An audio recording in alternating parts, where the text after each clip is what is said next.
Donc, au final, la conclusion de cette étude, qu'on a après retransmise sous forme de cartographie par tissu, par commune, par quartier, etc., pour avoir des manettes de pilotage sur l'île, c'est qu'en fin de compte, 60% du nouveau potentiel de logement à La Réunion est faisable sur 25% de l'espace urbanisé actuel. Encore une fois, ce ne sont pas forcément les espaces les moins denses, ce sont les espaces les plus faciles à consolider. Voilà. Au final, on n'a aucune moyenne qui passe dans les tissus réunionnais au-delà de 50 logements à l'hectare, donc vous voyez qu'on est bien loin de la ville à la métropolitaine, hein, où on est plutôt sur du 200, 150, 200 logements à l'hectare dans les petites villes de province. Et puis 60% de la tâche urbaine, qui est complètement mitée, notre conseil, ça a été de ne pas s'arc-bouter à essayer de la densifier, parce que ça sera tellement difficile qu'on va passer à côté des opportunités d'à côté. Donc c'est très résumé, bon, tout ça a donné lieu d'une part à beaucoup de cartographie par commune pour que les élus puissent se saisir des conclusions, et puis également pour chaque levier d'un petit fascicule de mise en pratique qui est très vulgarisé avec des exemples. Bon, ici on a par exemple la boîte à outils qui traite des PLU, où on redécline donc les principaux articles sur lesquels on peut jouer, comment est-ce qu'on fait pour un élu pour mettre en œuvre le levier considéré. Voilà. Donc ça, c'est clairement ce que a fait Artelia à La Réunion, et encore une fois, c'est quelque chose qui est atypique. Je n'ai pas trouvé d'équivalent, effectivement, en métropole, je n'ai pas trouvé non plus en Europe. Donc voilà, c'est un exercice que, évidemment, on pourrait réitérer sur une agglomération un petit peu partout, et qui est très enrichissant parce qu'effectivement, il permet de fixer des priorités dans une gouvernance urbaine élargie pour avoir une stratégie urbaine, en fin de compte, de densification des tissus. Oui. En conclusion, sur La Réunion, votre recommandation, c'est plutôt de nouveaux territoires à vraiment concevoir très densifiés d'emblée, plutôt que d'essayer de recoloniser des tissus mités, quoi. Voilà, oui, certains tissus mités. Oui. En fait, les grandes opportunités se situent en périphérie des centres-villes, parce que alors, tout ça, effectivement, c'est un peu spécifique à La Réunion. Il y a eu à La Réunion énormément de pauvreté urbaine, on va dire, entre les années 20 et les années 50-60. Donc les centres-villes historiques étaient tous entourés de bidonvilles.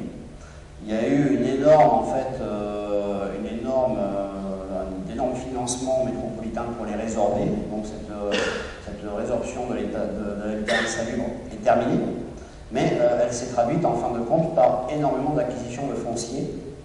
Donc c'est du foncier public, avec l'urbanisme qu'on connaît bien des années 50-60, qui n'étaient pas vraiment des grandes cités comme en métropole, mais qui étaient quand même avec des immeubles assez isolés, donc qui laissent beaucoup de dents creuses. Voilà. Donc on a du foncier, on est très proche des centres-villes, donc on est bien desservi, on a déjà les services qui sont au centre-ville, donc voilà, là il y a un levier rapide.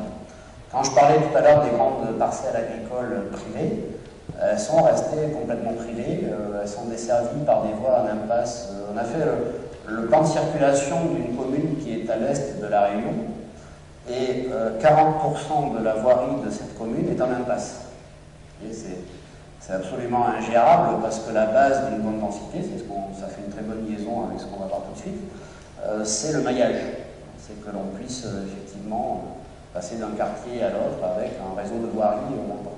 Et le projet du tram-train, ça a amené aussi à redensifier Alors le projet du tram-train, j'y suis allé pour ça au début, donc je le connais par cœur. C'était en fait l'armature urbaine, avec l'idée de reconcentrer effectivement les populations sur le littoral et de les focaliser sur des zones desservies par le transport collectif. Un beau projet, mais qui est totalement enterré aujourd'hui. On le continue en fait avec une forme de bus, mais qui est un peu moins efficace. Ça reste à prendre Ouais. Justement, très bonne transition avec le travail de Bordeaux, qui par exemple, par contre, lui, fonctionne, et qui a été, je ne sais pas si vous le savez, un prototype mondial, c'est le premier tramway à ne pas avoir de fil de caténaire dans le centre-ville. Donc il a nécessité beaucoup d'investissements et Artelia donc, a participé à l'aventure depuis le tout début. Et le premier concours de ce fameux tramway. Alors maintenant, on va aborder un chapitre qui pourrait me prendre toute la soirée, même plusieurs jours, et que je vais synthétiser en 10 minutes. Voilà, donc je vais essayer en tout cas. Ce sujet, c'est effectivement comment faire aimer la densité. Parce qu'on a vu tout à l'heure, à la limite, on peut effectivement avoir une vision collective des enjeux de la densité. On peut arriver à la transférer vers les pouvoirs publics, vers les élus, éventuellement trouver des financements. Maintenant, il reste les gens. Et les gens, quand on les interroge, ils disent moi, je ne vois pas l'intérêt, surtout si je fais des économies, d'aller habiter en centre-ville. Donc là, on est dans un sujet de société qui est très intéressant parce qu'on peut vraiment le regarder par plein de fenêtres différentes. Et une première fenêtre importante, c'est l'histoire. Parce que par rapport à tous les enjeux que j'évoquais en début de séance, il nous est déjà arrivé, dans l'histoire en particulier de la France, d'avoir une situation comparable à celle d'aujourd'hui en termes de crise urbaine, ou du moins de crise territoriale. Voilà. Donc cette situation la plus emblématique, c'est l'histoire par exemple des Bastides dans le sud-ouest qui ont été bâties entre 1200 et 1350. Donc ces Bastides, en fin de compte, ont été décidées au début par les comtes de Toulouse, avec un constat, c'est qu'en fin de compte, on a été dans une grosse croissance démographique. Il y avait eu plus de 20 ans de paix, donc ça s'était jamais vu. Et en fin de compte, les gens n'arrivaient plus à s'organiser pour tirer profit des territoires et faire de l'agriculture qui permettait de les nourrir, donc ça commençait à être un petit peu anarchique. Il y avait aussi un autre enjeu, c'est que toute cette région du sud-ouest était en guerre des deux côtés. L'Aquitaine était anglaise et on terminait la croisade contre les Albigeois, les Cathares à l'est, donc qui a été la seule croisade réussie puisqu'on a complètement éradiqué effectivement jusqu'au dernier Cathare et même toute la religion qui allait avec. Donc les comtes de Toulouse se sont dit qui étaient des négociants, se sont dit il faut qu'on invente un nouveau système économique. Et donc ils ont créé les Bastides, ils en ont créé 400 en 150 ans, avec en fin de compte une vision du territoire qui consistait à dire, je résume très vite, une Bastide c'est à peu près 5000 habitants, pour nourrir 5000 habitants il faut 5 km autour, donc on met une Bastide tous les 10 km. Voilà. C'est comme ça que quand on se promène dans le Périgord, dans le Gers et dans le Béarn, on a une Bastide tous les 10 km.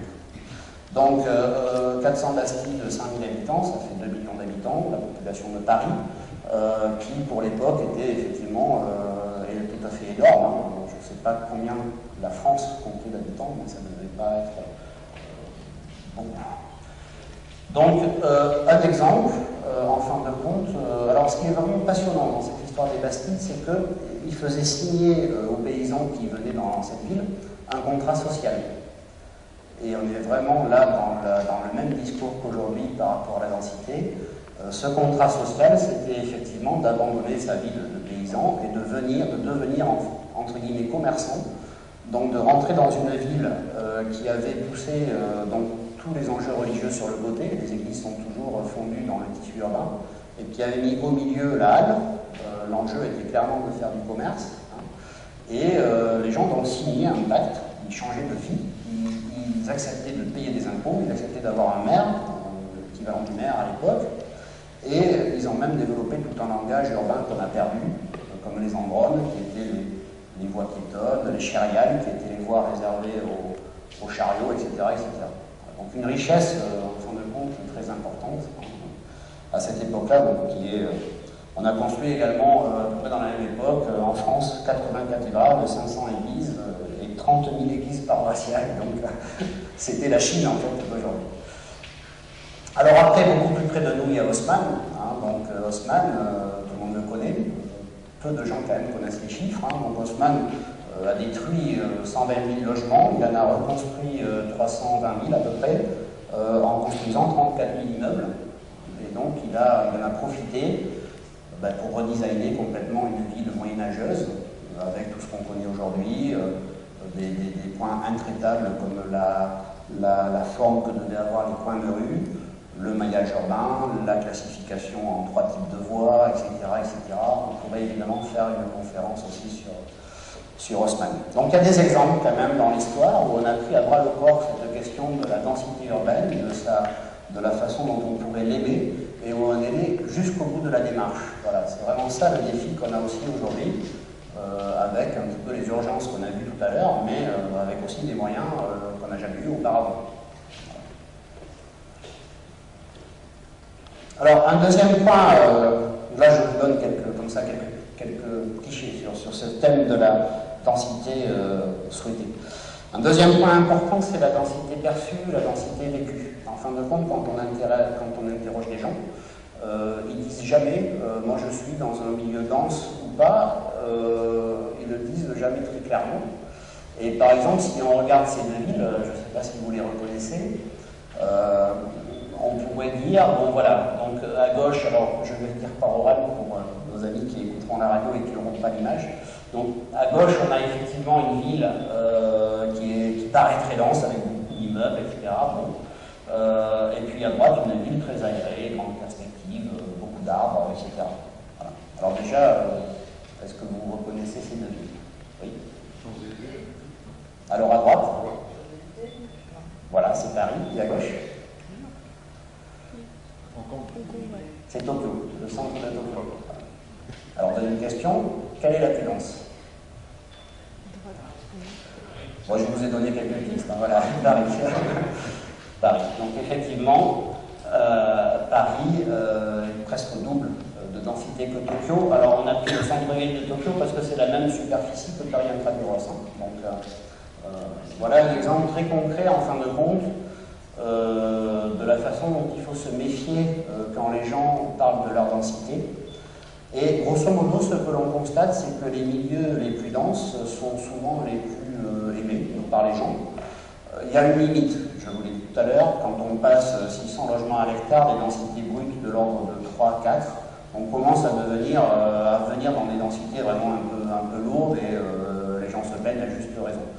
Par contre, on a aussi toute une gamme de personnes qui sont persuadées qu'ils vivent dans des milieux très denses et qui en fait sont dans la gamme plutôt située entre 50 logements à l'hectare et 100 logements à l'hectare. Et là, on trouve toutes les cités. Les cités qui dépassent 100 logements à l'hectare sont très rares à l'échelle du grand territoire. En voilà une.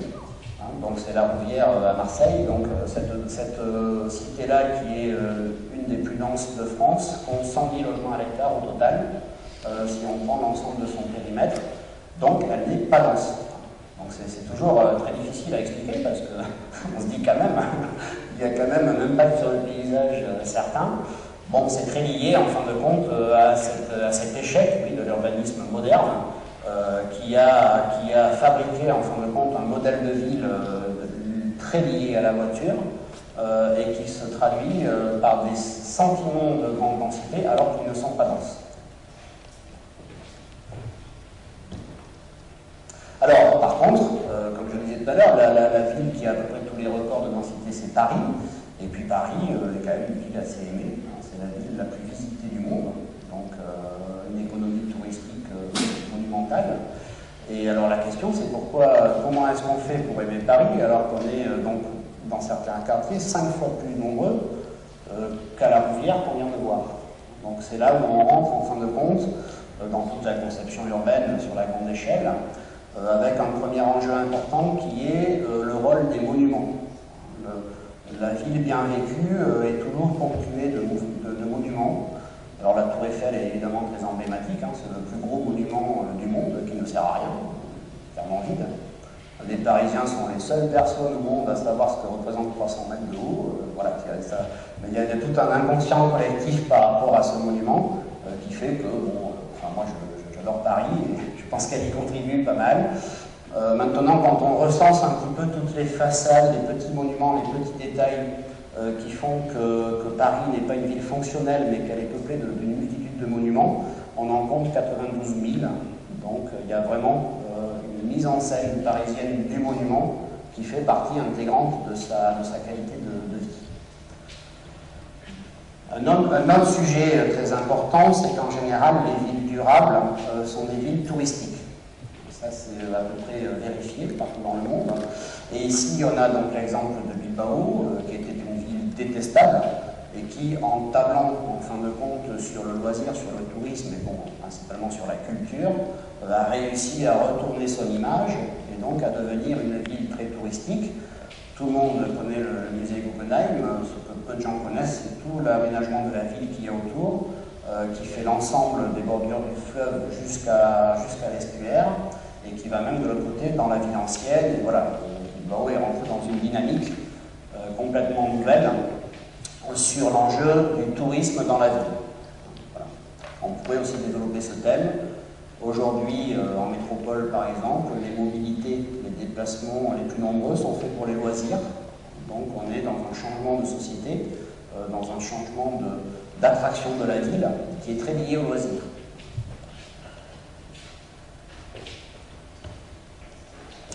Alors un autre enjeu qu'on regarde toujours de très près aujourd'hui dans l'aménagement urbain, c'est tout l'enjeu lié à la nature.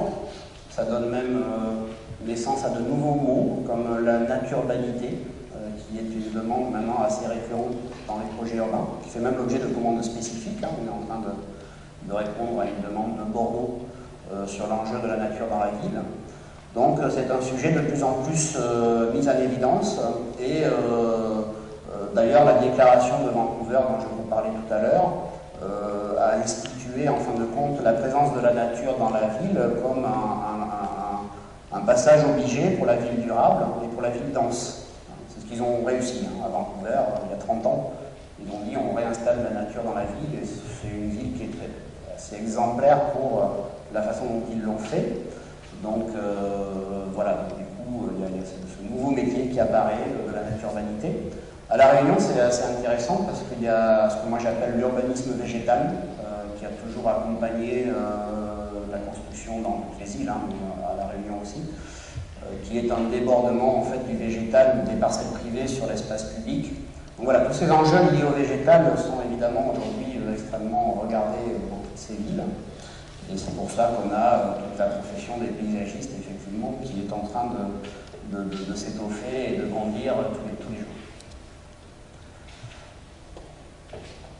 Alors en termes de mobilité, la grande nouveauté par rapport à la ville durable, qui est quand même assez récente, c'est qu'on remet le piéton au centre de la problématique. Aujourd'hui, dans les centres-villes, 40 à 50% des déplacements sont faits à pied. Donc on l'avait un petit peu oublié pendant 50 ans. Et donc aujourd'hui, on dispose à nouveau de tout un arsenal réglementaire, le code de la rue en particulier, des outils de cet ordre-là, pour réinstaller en fin de compte le piéton dans la ville. Voilà. Donc il y a aussi un autre intérêt, c'est que quand on regarde un peu dans les quelques décennies récentes, on a beaucoup plus d'exemples de piétons célèbres que d'automobilistes. Donc on peut en conclure qu'il y a aussi un enjeu de célébrité par rapport aux piétons. Et donc cette célèbre image est là pour en témoigner. Alors ensuite, si vous voulez, la ville dense et agréable, donc c'est des monuments, c'est des espaces verts, c'est de la mobilité douce, c'est ces enjeux liés au paysage. Et puis ensuite, on rentre, si vous voulez, dans une thématique plus technique, qui est la ville, comment est-ce qu'on fait pour qu'elle consomme moins d'énergie, comment est-ce qu'on y trouve donc notre compte, nous, en termes d'enjeux sociétaux généraux, par rapport au climat, par rapport à l'énergie, par rapport à tout ça. Donc là, on rentre dans un domaine beaucoup plus compliqué, que nous, évidemment, ingénierie, on décline sur de multiples échelles, qui est, en fin de compte, comment toute cette ville se met en réseau. Et donc là, on a aussi des nouveaux métiers qui apparaissent, enfin nous, on est vraiment sur ce sujet tous les jours, pour mettre, en fin de compte, en réseau tous les éléments qui font la ville, et puis donc finir par avoir des villes qui sont décarbonées et qui permettent donc d'économiser un petit peu d'énergie ou de la gérer différemment. Donc voilà aussi un triptyque qu'on retrouve très fréquemment quand on essaie de regarder un territoire ou de l'organiser qualifiés. Aujourd'hui, la ville durable, c'est la façon dont on peut imbriquer et surtout rendre indissociables ces trois enjeux qui sont tous les aspects sociaux, l'environnement et l'économie. Donc, effectivement, quand on parle de développement durable, on parle surtout de l'environnement. Cependant, les villes sont faites pour être habitées. Elles sont faites aussi pour générer de la richesse. C'était leur enjeu depuis toujours. Et donc, les deux autres enjeux sont évidemment tout à fait partie prenante dans la conception d'une ville. Et les grands écoquartiers qui sont des réussites aujourd'hui arrivent à rassembler ces trois enjeux. Donc, ils sont tout à fait à égalité dans les premiers succès que l'on observe sur les écoquartiers. Voilà. En finale, si vous voulez,